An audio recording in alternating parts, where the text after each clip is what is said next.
Then all of a sudden we connect with a 101st JTAC who's on a couple mountaintops over from Roberts Ridge.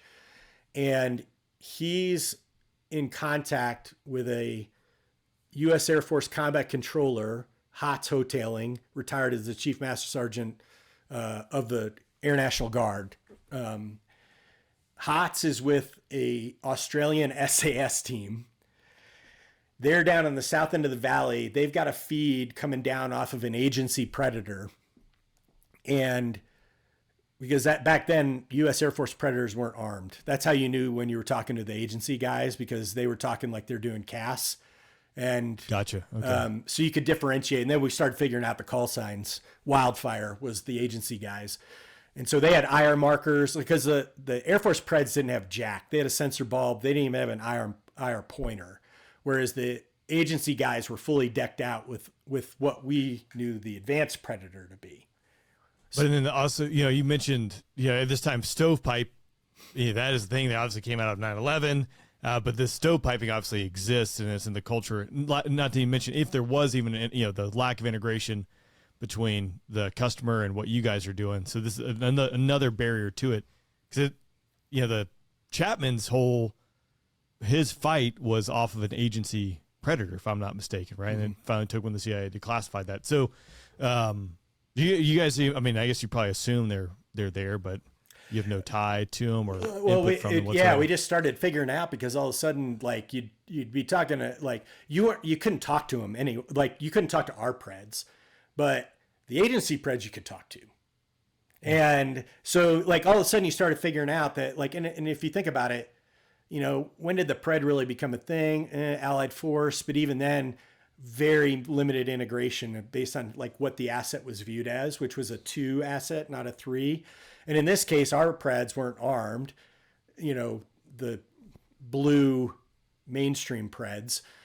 So you started figuring out that there's these other assets out there that you have no coordination with. You really don't know what their capabilities are until you just start watching them and listening to them. So in this case, this JTAC, ETAC is talking to HOTS. They, for whatever reason, they didn't have comms where they could talk to us. They might have, been on HF or SAT. And so they're relaying what they're seeing off of a Pred feed to the 101st ETAC, who's trying to describe it to me. So we're playing this comm wheel. I got like the coordinates suck. Like it's not anywhere, like it's in the middle of the valley. Like I can't see anything. The sun's starting to fall, set. So all the valleys are in darkness. And so what they're describing for us is that there's these 4 technical vehicles that the SAS team watched come in and go into this valley. And it's the valley right below Roberts Ridge, which eventually becomes what we called engagement area rat line. This is where they were funneling everything in from Pakistan and from Nixon's nose, Koust Bowl area. This is how they were resupplying.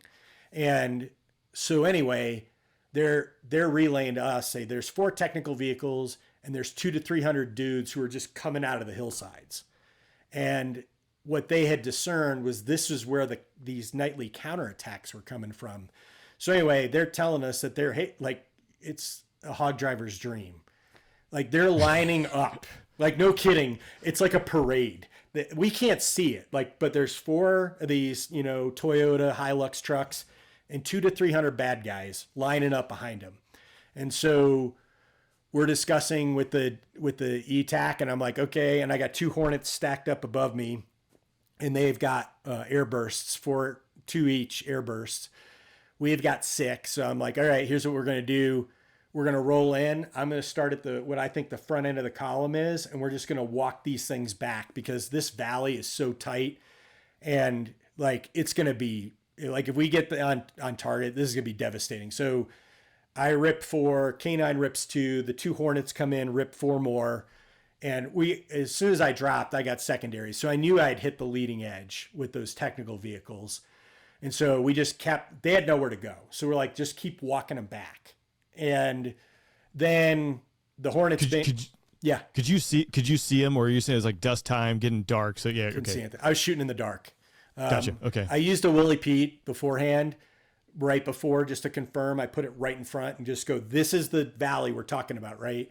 and knowing that I could tip my hand, but it was only day 2. These guys hadn't quite connected Willie Pete with inbound death, which later on, when you put Willie Pete on the deck, that was it. They were off to the races. But at this point, we could still do it. And they were like, what's that? And so then after the Hornets bingoed out, and I just told K9, I'm like, hey, man, I go, we haven't shot the gun yet.